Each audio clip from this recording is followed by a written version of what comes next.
Welcome right back to Daily Persuasion. I'm Joshua Lisec, your host. I am the New York Times bestselling author and co-author, as well as a 96-time nonfiction book ghostwriter. I'm also a professional hypnotist, and it's through this unique one-of-a-kind lens we give a little commentary every day on the news to teach you how to better influence the VIPs in your life.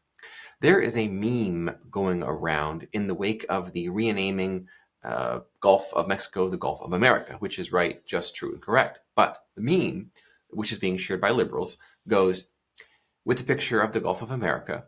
If we can call a body of water a new name, I feel like we can call trans people by their names and pronouns too. What's going on here? Or should I say, what's really going on here? We're going to do a little thing I like to call spot the propaganda.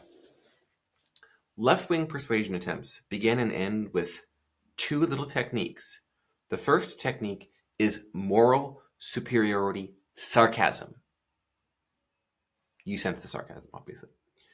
The second little left-wing persuasion technique, of the two that they have, and they have no others, is explaining by way of analogy. These two techniques, John Oliver and Jon Stewart, are the second and first pioneers of these techniques. That is their show. And if you talk to any liberal, any Democrat, or even a far radical leftist, this is what you're going to get. They're going to ooze sarcasm like pus from a blister. You just go up and start talking to them, and it pops, and it just comes out. The sarcasm. They're literally dripping in it. Like a blister on your foot after a run in new shoes you put on. And then everything is analogy. Now, they will say, and I'll explain what is wrong with analogy persuasion in just a moment, but they will not know what to say to you when, in responding to the moral authority sarcasm frame, you simply reframe that with the superior frame, an even more superior frame. You know what that is? J.D. Vance taught it to us with Margaret Brennan. I don't really care. So you can gut their passion right out of the conversation, or their need to convince you. And then they go from being the one demanding your validation, and that you need to engage in validation-seeking behavior, much like conservatives have always done. So the point of them saying this with the moral authority sarcasm is to make you get down on your knees and beg for approval from the liberal. And you have to say, look how not anti-trans I am. Look how not transphobic I am.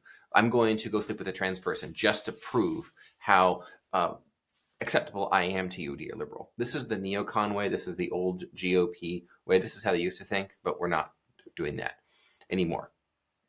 Now, we want to respond to analogy persuasion by understanding it and speaking directly to it. And you're going to notice their explaining by analogy attempt at persuasion by calling out the fact that they're comparing two things with nothing in common, which they do in place in critical thinking.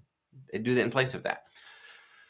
I consistently get comments and feedback and direct messages from you all who watch this channel who point out that anytime you try to talk to a liberal, it's like you're talking to the news. It's like a chat GPT based robot that is only able to respond to anything you say with a headline from Vox or Jacobin or a meme that they saw. It's as if they have been unhumaned by their news sources and their information environment and are incapable of reasoning with you like a human being. Of course, it's tragic, and we write about it in the New York Times bestseller, Unhumans. This is what they do every single time. They deprive first their own side of the ability to come, let us reason together. It's what they do. So they will say, ABC is literally just like XYZ. You calling a trans person by their preferred pronouns is literally just like Trump's executive order, like calling it the Gulf of America. Oh my God. Okay. How is a bird like an orange? Well, both have orange color, feathers in the case of, let's say, a robin. How is a bulldozer like a ballet? Both start with B. How is a table like a toddler? Both have legs. Now, the objective of the liberal is to have a sort of inner monologue, which you can see from their face. It's something like, ha, you stupid lowercase t, Trump supporter lowercase r, Republican. I win. Watch me be smug. The adults are in the room. Trust the experts. It's a social contract. This is what they do every single time. They think in these little witty...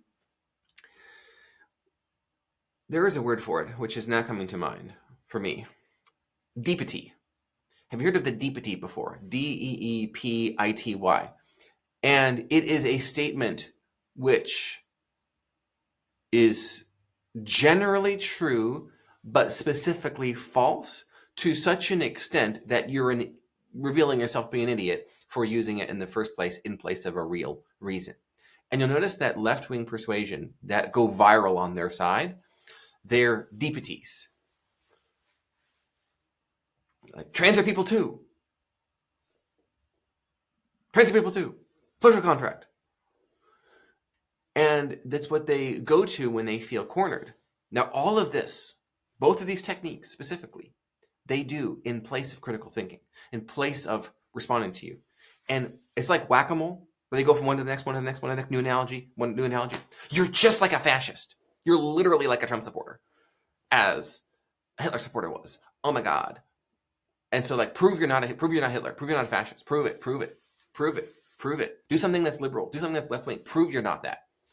It's a place of, well, what's a good example of this? Do you know who is a pioneer of left-wing persuasion? Open your Bible, go to the Gospels. You'll see a little section before Jesus began his ministry. What did he do? You know where this is going already. What did he do? He went to the wilderness for 40 days, and there he was tempted by a character called, some of you know, the devil, Satan. And how did Satan tempt Jesus? He used moral superiority sarcasm.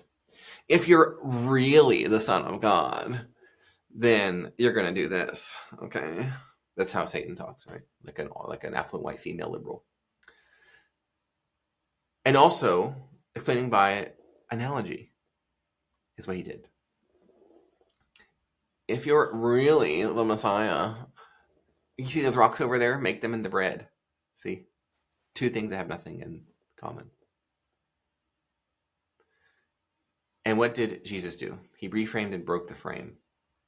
And that's what we do every single time.